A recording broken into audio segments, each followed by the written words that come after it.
This is round 3 of the Bridgestone 4x4 Fundi Challenge, hosted by the Riverside 4x4 trail near Stainsrus in the Free State.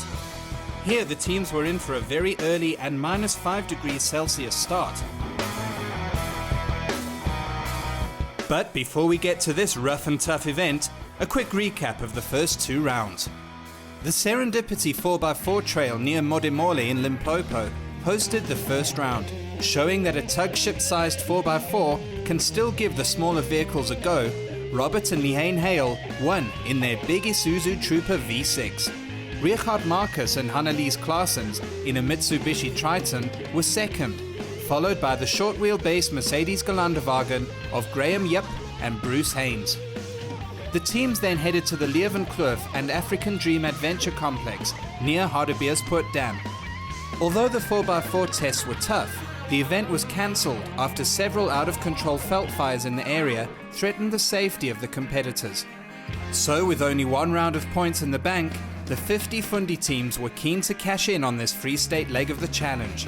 The main prize of a Conqueror trailer worth 80,000 Rand, as well as an adjustable Tough Dog 4x4 suspension worth 20,000 Rand from Opposite Lock, 15,000 Rands worth of GPS hardware from Bolton's GPS warehouse, a 10,000 Rand tent and gazebo combo from Canvas and Tent, and the new 20,000 Rand environmental prize from Tough Stuff Insurance Products were very much in play.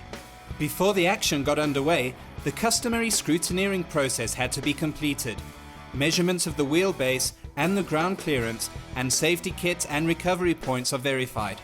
All the vehicles are also checked for differential locks and traction control. Here, Yakunel and Monty Montgomery Suzuki Grand Vitara earned 25 penalty points for the standard traction control and another 30 points for hill descent control. This handicap system ensures that the playing field remains level for all the teams, no matter the 4x4. But enough already of the nitty-gritty details, let's head to Obstacle 1. Crikey, it looks like the organisers mean business here in the Free State. This wake-up call features a very steep climb through narrow gates with very unkind ruts on the way up. Marius and Louise Bontes campaign a big and burly Range Rover V8. And by the first looks of this track, a big and burly V8 may be just the ticket here. Marius lets the Rover V8 do the talking. And although it makes beautiful noise, it, well, doesn't get very far. That heavy rangy ain't digging this. After acquiring some additional run-up space, Marius boots it and sets a new Range Rover off-road speed record in the process.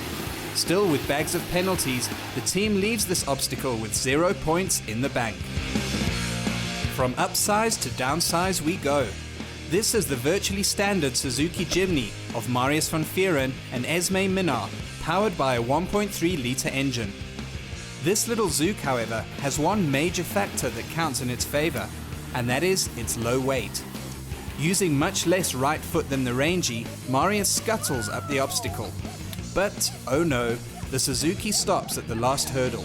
He just didn't have enough momentum there. He has to reverse down the slope again, taking out a pole. And with a dash of Rangy, the Jimny darts out of Obstacle 1. Although Marius had lost points, at least he got some. Yeah. With its air suspension raised to the maximum height, Marius Dreyer and Craig Roche's Landy Discovery looks like a daddy longlegs. But all that air doesn't help. The team decides to call it a day at this obstacle after making little impression on it, and rather head to the next one. And it's not worth it to stuff your whole day up for one obstacle, so we'll give the others a go. Hopefully we'll do well there. Ah, Yakunel and Monty Montgomery have arrived in the Suzuki GV. Yako normally campaigns a 2.4 litre 4-cylinder GV. However, for this tough round, he's called upon the much more powerful 3.2 litre V6 version. Yaku starts on an interesting line though, and sure enough, the Suzuki doesn't appreciate that. He reverses some and tries again.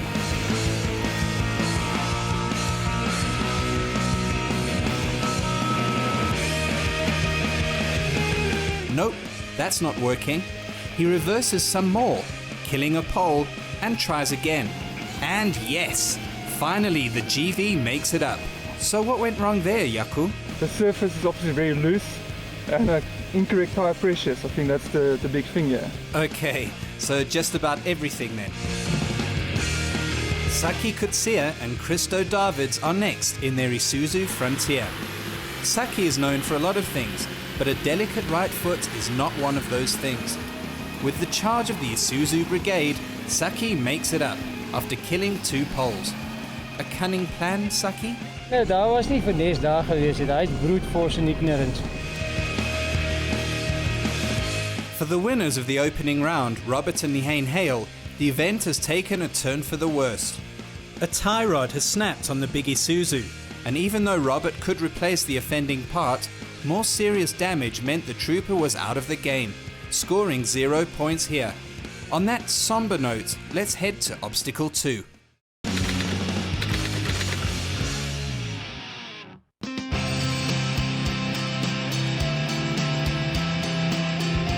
With deep ruts and a steep climb, lined with narrow gates, Obstacle 2 continues the trend set by Obstacle 1. This is tight, especially for a big 4x4 like a Landy Discovery. Marius and Louise Bontes have made it to Obstacle 2 in the Rangy. Marius starts unusually cautiously, but oh dear, the Range Rover stops after already taking out 2 poles. Back in character, Marius falls back on his tried and tested give it stickman method and races up the obstacle. This works very well, except that again he took out virtually every pole along the way. So that's still 0 points in the bag for this team.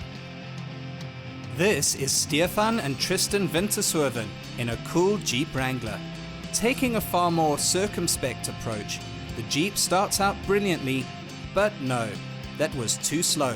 Stefan gets going again, still crawling along at the lowest possible speed. And they do a brilliant job of clearing the obstacle without hitting any poles, even though they pick up a few penalty points for that stop along the way. Which brings us to another Jeep Wrangler, one that you saw earlier in the program. This Jeep is piloted by Jack Romain with his lovely daughter Vanessa in the hot seat. Unlike the Winterswervens as slow as possible, as fast as necessary method in their Wrangler, Jack prefers the if in doubt floor the darn thing method. Here he goes. And there's a moment of doubt. Dear Jeep!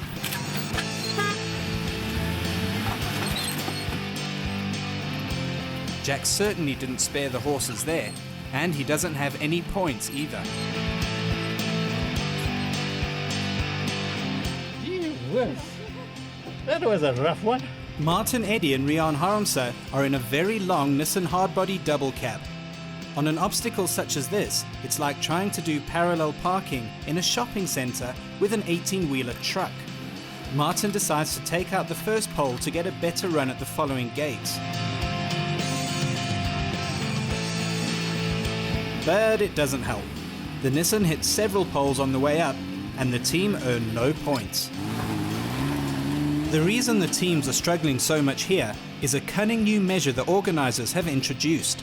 Since it's relatively easy to sacrifice 1 pole and 25 points to successfully complete an obstacle, Bridgestone's Daniel Barboza connected some vital poles with string, so the driver can still decide to take out a pole, but that will mean 2 poles and 50 points will be lost. And that's not really worth it if you're in it to win it. Obstacle 3 is almost a replica of the previous obstacle, although this one may possibly be 1% easier. It's a steep and rutted climb that turns and twists through those seemingly impossible narrow gates. Hanif Kader and Bilal Mohammed are first up in a cool Landy Defender 110 Puma. The Landy is armed with traction control, so let's see how they roll. With a slow and steady approach, the Defender gets through, but sure enough, it's taken out 2 poles along the way. Vaughan Ashford and Lisa Williams arrive on the scene. This follows after Vaughan had to perform some bush mechanics on the Nissan, after 2 bolts snapped on the damaged front nudge bar. Anyway, with no more nudge bar, Vaughan and Lisa are set, and with Lisa having bags of fun in the passenger seat, the hard body bops, skips, and spins its way up. And takes out just about every pole along the way. Here is our first Mercedes Geländewagen customer of the day. This one is piloted by Idmar Marx and Kurbe Filjoen. And yes, that's the first 100-pointer. Co-driver Kurbe is a man of many words, so let's ask him how it went. Oh, it was good. That's all. We're back at Obstacle 3 at the Riverside 4x4 trail in the Free State. This is Charles and Judy Pierce in a Landy Discovery 2. The Landy seems to do very well, but hits 2 poles on the way up. This is proving to be a tough day in the office for most of the Fundi drivers. Stephen and Sunette King are in an Isuzu KB, and as they head up the obstacle, their KB hardly misses any of the balls. Inside the cabin, it's not like a Stephen King novel. Instead, Stephen and Sunette seem to be enjoying taking out golf balls. Herman Muller and Wayne Harvey drive a diff-lock-deprived Mahindra Thar, so this could get theoretically rather interesting. The Thar starts and, well, stops. It clearly needs more momentum, and Herman obliges.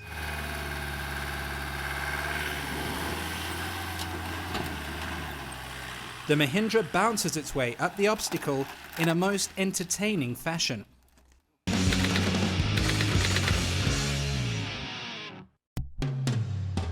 Obstacle 4 is really short, but it's also really steep, with a very tight turn at the top.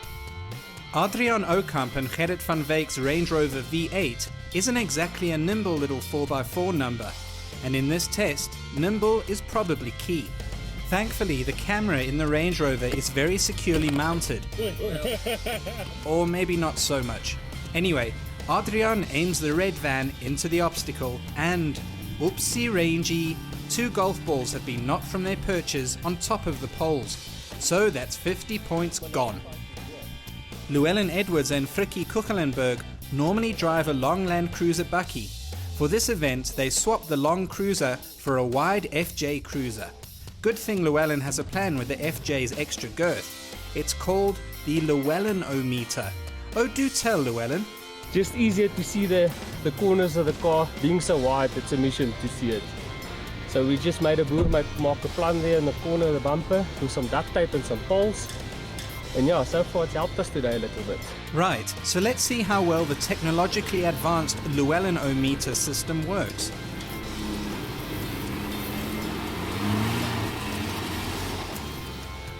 Not so well it seems. The FJ claims 2 golf ball scalps. This is former champ Johan Marx and his wife Corné in a Merc Geländewagen.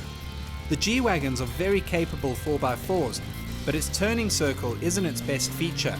So let's see how this shorty does. And Johan also touches that string that sends 2 golf balls plummeting from their perches.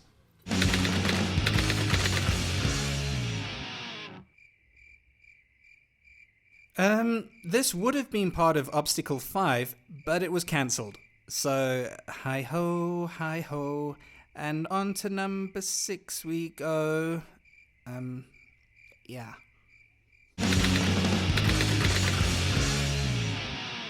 After competitors braved that scary part, Obstacle 6 probably seemed like a walk in the, well, quarry.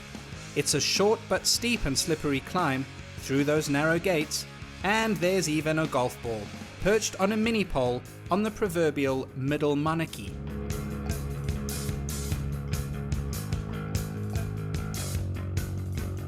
And here are Hanif Kader and Bilal Mohammed. Hanif takes a run at the climb, while Mohammed decides to watch the action from the sideline. And Hanif bags 100 points. 3 hurrahs then for Hanif and his defender.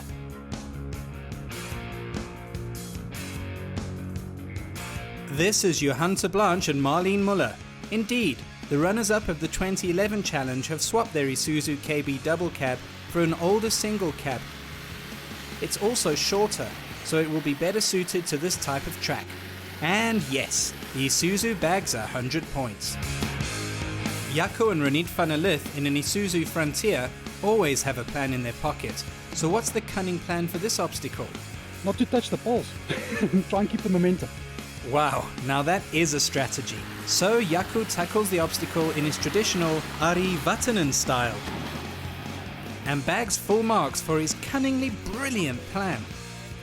This is Michael de Prier and Gareth Sieberhagen in a Mitsubishi Triton.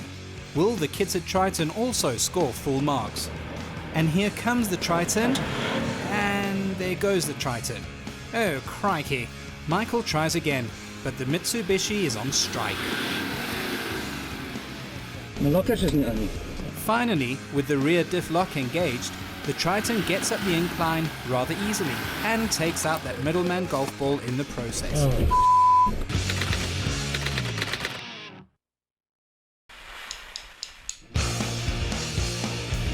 And here is yet another steep climb, lined with ruts and holes and those narrow gates. It isn't getting any easier. This is the tiny Suzuki Jimny of Flip Kotze and Herman Steen. The Suzuki starts well, but then at the last hurdle, it just doesn't have enough momentum.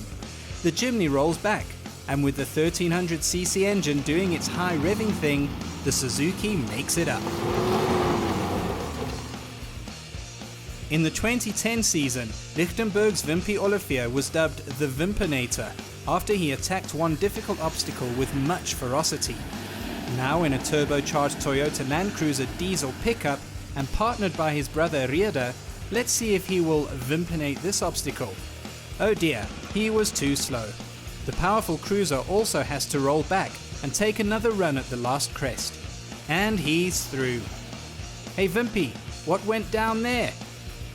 At this stage there was no obstacle that was not hitting a pole hitting. So we're looking at how many poles we don't meet. It's not how many can't get, how many still standing afterward. What? Oh wait, he was speaking Lichtenbergian. Let me just get my Lichtenbergian dictionary and we'll tell you what he said. Here we go. Looking at how many poles we don't meet. It's not how many can't get, how many still standing afterward. Right, so moving along to the Thing Crow, or Stuart Sterling and Paul Hoogstad's VW Synchro with all kinds of upgrades.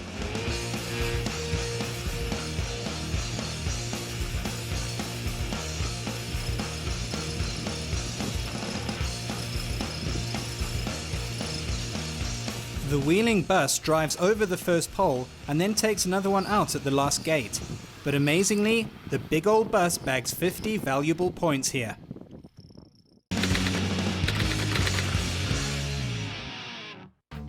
The penultimate obstacle is a steep descent, and to avoid hitting poles at the last gate, the vehicles have to tackle a very, very scary angle.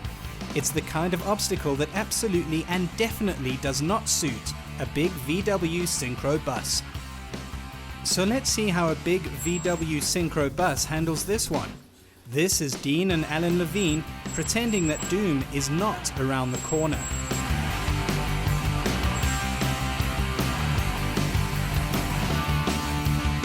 Dean slowly goes down and down, but then his mirror hooks onto one pole.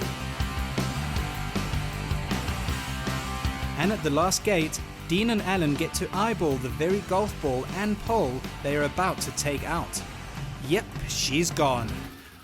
Oh, the bus is going to greatness. It's made it through without tipping over. Barely.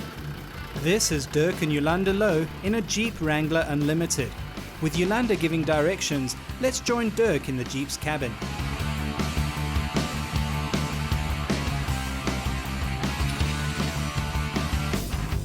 After all that, Dirk takes out a pole and a golf ball, so that's minus 25 points. This is Henry Dippenaar and George Schoenrath in a Mercedes G-Wagon. The Merc easily ambles down the decline, but then Henry decides to take the, aerial route. The Merc's radio aerial takes out one golf ball and pole, and then another. Oh dear, the team's aerial route didn't work so well. Rian Goede and Marius van Niekerk are in a souped-up Suzuki Jimny. It has an extra crawler gear, a front locker, beefed-up suspension, and mud-terrain tires. And the narrow Suzuki gets through without incurring any penalties. And on a day like this, a 100-point result is rather unusual.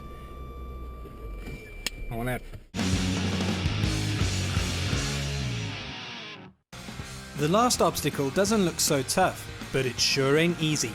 It starts with an axle twister that is followed by a steep climb through them narrow gates.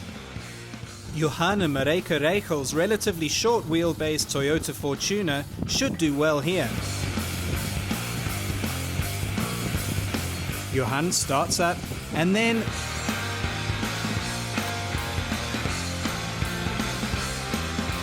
oh no, that's 75 points lost. Dear greatness. Anton and Connie Kutsia's Gelanderwagen has diff locks in the front, middle and back. And no matter that one wheel is in the air here, the Merc just keeps on going. And no, they still assassinate a pole going up here.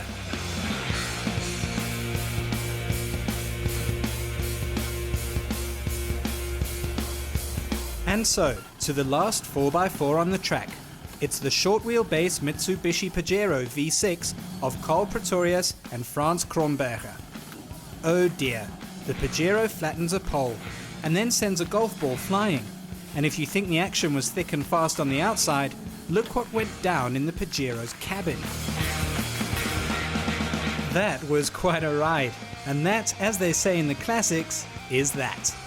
After a long and difficult day in the saddle, the teams gathered for some tail swapping, and when all the results were in, there was a bit of a surprise. In third place were defending champions Marco and Joe Marinkovic in their Mercedes Gelanderwagen. In second position, Rian Goede and Marius van Niekerk in their tricked-up Suzuki Jimny. And winning this tough event overall were Flip Kotze and Herman Stein in a virtually stock-standard Suzuki Jimny. That is quite a turn-up for the books, and you can imagine the Gelanderwagen warriors cursing under their breath about this puny little 4x4 ruining their party. Anyway, the table was set for a showdown at the Mpumalanga regularity raid. Till next week.